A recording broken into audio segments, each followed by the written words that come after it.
Dr. Samia Suluhu Hassan, Rais wa Jamhuri ya Muungano wa Tanzania, Mheshimiwa Balozi Dr. Emmanuel Nchimbi, Makamu wa Rais wa Jamhuri ya Muungano wa Tanzania, Mheshimiwa Dr. Hussein Ali Mwinyi, Rais wa Zanzibar na Mwenyekiti wa Baraza la Mapinduzi, Mheshimiwa Dr. Mwigulu Nchemba, Waziri Mkuu wa Jamhuri ya Muungano wa Tanzania, kwa heshima kubwa na watambua marais wastaafu wa Zanzibar, Mheshimiwa Hassan Zungu, Spika wa Jamhuri ya Muungano wa Tanzania, Mheshimiwa George Masaju, Jaji Mkuu wa Tanzania, na Mheshimiwa Hamis Ramadhani, Jaji Mkuu wa Zanzibar, Mheshimiwa Balozi Kusilika, Katibu Mkuu Kiongozi, Waheshimiwa mawaziri, waheshimiwa makatibu wakuu, viongozi, wazee, Mheshimiwa mawaziri wakuu wastaafu, Mheshimiwa Spika mstaafu, viongozi, naegemea itifaki ya awali ya Katibu Mkuu Kiongozi na nawasalimia Jamhuri ya Muungano wa Tanzania. Mheshimiwa Rais, nianze kwa kumshukuru Mwenyezi Mungu aliyetujalia uzima, afya njema na nguvu ya kukamilisha kazi tuliopewa nawe Mheshimiwa Rais na kutuwezesha kufikia siku hii ya leo ambayo tunawasilisha rasmi kwako na kwa umma wa Tanzania matokeo ya kazi hiyo. Kwa niaba na makamishna wenzangu pamoja na sekretarieti ya tume, nitoe shukrani za dhati kabisa kwako Mheshimiwa Rais kwa imani kubwa ulionayo kwetu kutukabidhi jukumu hili kubwa na muhimu kwa mustakabali wa taifa letu. Nikushukuru pia kwa ushirikiano ambao tumeupata kupitia ofisi ya Katibu Mkuu Kiongozi alituwezesha kukamilisha kazi hii. Mimi na wenzangu kwenye tume tuna deni kubwa la shukrani kwa Watanzania wenzetu ambao walituamini sana na wakatupa ushirikiano mkubwa sana hadi ukaridhia kutupa muda zaidi wa kuhakikisha hakuna aliyekuwa na ushahidi au maoni ambaye kwa hiari yake alikuwa tayari kuwa sehemu ya safari ya kuliponya taifa anakosa nafasi ya kuwasiliana na sisi. Tunashukuru sana. Kote tulikoenda, wananchi waliofika mbele ya tume wameeleza kuhusu yaliyotokea wakati na baada ya uchaguzi mkuu Oktoba 25 na kukiri kwamba sivyo tulivyo Watanzania kwa asili yetu, kwa hulka yetu na kwa malezi ya waasisi wa taifa la Tanzania. Wengi waliojeruhiwa, waliopata misiba ya kufiwa na wapendwa wao, na waliopata hasara kwa mali zao kuharibiwa au kuibiwa, wamekiri na kwa kweli wana haki ya kuwa na machungu makubwa sana. Lakini wote waliohusiana na tume kwa njia moja au mbalimbali wametuamini na kutupa ushirikiano mkubwa, na tunaamini kuwa ripoti hii ninayowakilisha hii leo na mapendekezo yaliyomo yatabeba dhamira ya pamoja ya taifa ya kutibu majeraha, kuwajibika bila pale panapostahili, lakini muhimu zaidi ni kujifunza na kusonga mbele. Aidha, niwashukuru makamishna wenzangu pamoja na secretariat ya tume kwa kufanya kazi bila kuchoka kwa siku 153. Mwisho, japo si kwa umuhimu, tunatambua kuwa kazi ya tume isingetekelezwa kwa mafanikio bila ushirikiano tuliopata kutoka kwa viongozi na watendaji wa serikali katika ngazi mbalimbali, wadau wa sekta ya umma na binafsi, pamoja na umma ya Watanzania kwa ujumla. Mheshimiwa Rais, uwekezaji mkubwa ambao serikali imefanya katika kuboresha sekta ya afya umekuwa msaada mkubwa wakati wa dharura zilizotokea. Wafanyakazi kwenye vituo vya afya na hospitali za umma, taasisi za dini na binafsi vilivyohusika walifanya kazi kubwa sana katika mazingira magumu, wengine wakibaki kazini kwa zaidi ya masaa 72 mfululizo kuwahudumia majeruhi, na tunawashukuru pia viongozi wa vituo hivyo kwa kuipa tume taarifa zote zilizohitajika.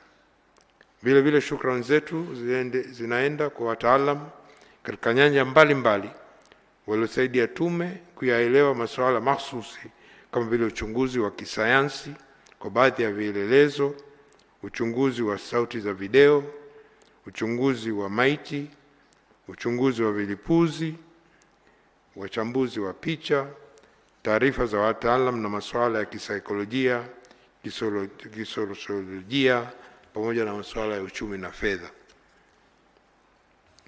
Mheshimiwa Rais, jukumu kuu la tume lilikuwa ni kubaini ukweli, fact finding, kuhusu matukio ya ghasia ya wakati na baada ya uchaguzi mkuu Oktoba 25 kwa kuongoza kwa hadidu za rejea 6.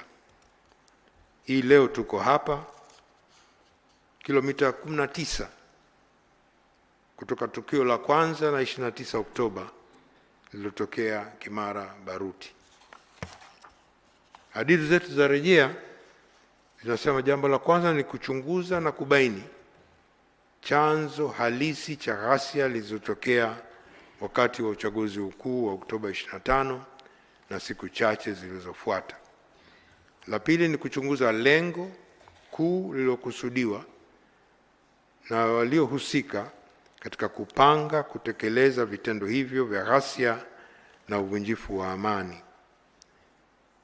Tatu ni kuchunguza na kubaini madhara yaliyojitokeza kutokana na ghasia hizo, ikiwemo vifo, majeruhi, uharibifu wa mali, miundombinu pamoja na madhara ya kiuchumi na kijamii. 4 ni kuchunguza mazingira na hatua zilizochukuliwa katika kubaini na kukabiliana na ghasia zilizojitokeza. 5 ni kupendekeza maeneo yanayohitaji kuimarishwa zaidi ili kuongeza uwajibikaji wa viongozi na raia kwenye kulinda amani, utawala wa sheria, haki za binadamu, utawala bora na mifumo madhubuti wa majadiliano ya kisiasa, kijamii na kiuchumi hadi kufikia maridhiano ya kitaifa na kuhakikisha vurugu kama hizi hazitokei tena. Na 4 ni kuchunguza jambo lolote ambalo tume inaona kuwa ni muhimu na linaendana na majukumu yake. Mheshimiwa Rais, mawanda ya kazi yetu yalihusisha kufanya uchunguzi wa matukio ya wakati na baada ya uchaguzi mkuu wa Oktoba 25 na masuala yote yanayohusiana na matukio haya kama ilivyobainishwa kwenye hadidu za rejea. Aidha, kazi ya uchunguzi ilihusisha maeneo 202 yaliyoathirika zaidi katika wilaya 21 na mikoa 11 ambayo ni Dar es Salaam, Mbeya, Songwe, Mwanza, Geita, Arusha, Iringa, Dodoma, Shinyanga, Mara, tume pia na Ruvuma. Tume pia ilitembelea Zanzibar na mkoa wa Kilimanjaro kama sampuli ya maeneo ambayo hakuwa na ghasia ili kujifunza mazingira yaliyosababisha hali hiyo. Methodolojia tuliyoitumia kwenye uchunguzi. Mheshimiwa Rais, hatua ya kwanza ya kazi ya tume ilikuwa kujiwekea kanuni za uendeshi kwa mujibu wa kifungu 11 cha sheria ya tume ya uchunguzi sura ya 32 ili kuongeza utendaji kazi wa tume. Kadhalika, tume iliandaa methodolojia inayoongoza namna ya kufanya kazi yake kwa mujibu wa hadidu za rejea. Katika kukusanya ushahidi, taarifa na maoni, tume ilitumia vyanzo vya moja kwa moja, secondary primary sources na vyanzo rejea secondary sources kwa kutumia mbinu za maelezo na mbinu za kitakwimu na vyanzo vya moja kwa moja vilihusisha mashahidi, mashuhuda na matukio ya wadau mbalimbali, kupima mahojiano ya ana kwa ana na vikao vya majadiliano. Majadiliano yaliwahusisha pia viongozi wa vyama vya siasa, vya dini, viongozi wa serikali waliopo madarakani na wastaafu, na vyanzo virejea vilitumika kufanya mapitio na kuchambua nyaraka mbalimbali ili kupata ukweli na uthibitisho wa kilichotokea, ikiwa ni pamoja na taarifa za tume za uchunguzi mbalimbali ndani na nje ya nchi. Aidha, tume ilizingatia pia viwango vya kimataifa vinavyohitajika katika kufanya uchambuzi wa aina hii, hususan katika kuhakikisha usalama, usiri na ulinzi wa mashahidi na watoa taarifa, mashahidi, mashuhuda na watoa taarifa wote ambao hawakutaka kutoa ushahidi au taarifa kwa njia ya wazi mbele ya tume ya hadhara walifanya hivyo kwa faragha. Moja ya mbinu muhimu zilizotumika ni mahojiano ya ana kwa ana, ambao kundi kubwa lilikuwa ni la waathirika, wafiwa, majeruhi, waliopoteza ndugu, walioharibiwa na kuibiwa mali, lakini kupitia usikilizaji wa wazi na wa faragha, pamoja na kuchukua maelezo ya kiapo ya maandishi affidavit. Jumla waathirika 1323 walisikilizwa na maelezo ya kiapo kuchukuliwa kwa waathirika 553. Tume pia ilipokea jumla mawasilisho ya maandishi 149 kupitia njia ya posta, 323 kufikishwa kwenye ofisi ya tume na 557 kupitia barua pepe. Vile vile jumla ya madodoso 4891 yalipokelewa na ujumbe mfupi kupitia SMS 33250 na ujumbe wa WhatsApp 23195 na kupata maoni kupitia simu za tume. Kadhalika, ziara za mikoani ambazo zilikuwa muhimu, tume ilifanya majadiliano na vikundi 170 wenye jumla ya washiriki 2099, na kwa upande wa Dar es Salaam jumla ya mijadala ya vikundi 31 vilikuwa na washiriki 1466.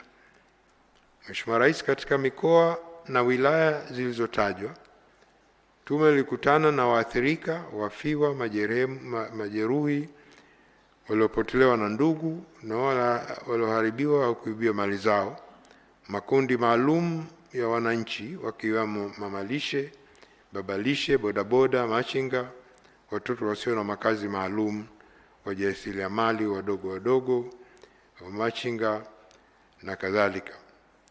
Mahabusu pia tulionana nao katika mbalimbali, na pia viongozi wa dini, wawakilishi wa taasisi na mashirika yasiyo ya kiserikali, maafisa ustawi wa jamii, viongozi wa umma na wa kisiasa wastaafu, viongozi na watendaji wa vyombo vya ulinzi na usalama, waganga kutoka hospitali na vituo vya afya binafsi, waganga wakuu wa mikoa pamoja na timu zao, wakuu wa mashtaka wa mikoa, kamati za usalama za mikoa na wilaya, pamoja na wadau wengine walikuwa tayari kutoa taarifa, ushahidi na maoni yanayohitajika kwa ajili ya kazi ya tume. Hata hivyo, vipo vyama vya siasa vichache, wanasiasa, wanaharakati na viongozi wa mashirika yasiyo serikali wachache walioalikwa kwa maandishi kufika mbele ya tume, lakini hawakufanya hivyo. Tume inaridhika kuwa ambao hakuja mbele ya tume ni kwa utashi wake na tunaoheshimu, lakini si kwa kinyima au kukosa fursa ya kwa sehemu ya safari hii. Mheshimiwa Rais, ushahidi wa kidijitali ulikuwa sehemu kubwa katika uchambuzi wa tume, hususan katika kuelewa madhara ya kibinadamu. Jumla ya picha mnato 450, picha mjongeo 880 zilikusanya kwa njia mbalimbali, na baadhi zilikuwa zimesambamba mitandaoni kwa zaidi ya mara moja. Picha hizi zilipatikana na ziliwasilishwa na mashuhuda wa matukio, watoa taarifa vya vyombo vya ulinzi na salama, na vyanzo vya wazi, yani open source, ikiwemo vyombo vya habari na mitandao ya kijamii. Katika kubaini uhalisia wake, baadhi ya picha zilizochambuliwa na kufanya uchunguzi wa kisayansi kwa kutumia wataalamu walioidhinishwa. Uchunguzi huo hususan kwa picha zilizokuwa zikizunguka zaidi mitandaoni na kwenye vyombo vya habari, baadhi yake zilikuwa halisi na za kweli, lakini nyingine hazikuwa halisi na zimechezewa kwa kutumia akili unde na nusu ukweli. Methodolojia hii ilituwezesha tume kutofautisha picha halisi na sio halisi, na mfano mojawapo ni picha ambayo imetumika mara nyingi kuonesha maiti zikiwa kwenye mifuko ya bluu zikizikwa kwenye makaburi ya halaiki. Picha hiyo kwa mujibu wa uchunguzi imekuwa imetumika sehemu nyingi duniani. Matumizi ya ushahidi na taarifa mseto kutoka vyanzo anuwai yalilenga kuzingatia na kudhibiti viwango vya uthibitisho vinavyotambuliwa na tume za uchunguzi za kimataifa, yani ushahidi ambao mtu yoyote mwenye busara ya kutosha atauona ili kubaini hoja. Tume ilitegemea zaidi ushahidi wa taarifa mseto zilizokusanya kutoka vyanzo anuwai vya moja kwa moja na vya rejea, vile vile vielelezo hivyo vya kidijitali. Tume pia izingatia umuhimu wa kuwa na ushahidi unaojitosheleza na ushahidi mwingine unahitaji kuungwa mkono. Matokeo ya uchambuzi. Mheshimiwa Rais, baada ya kueleza metodolojia ya uchunguzi, naomba sasa nijielekeze kwenye matokeo ya uchunguzi.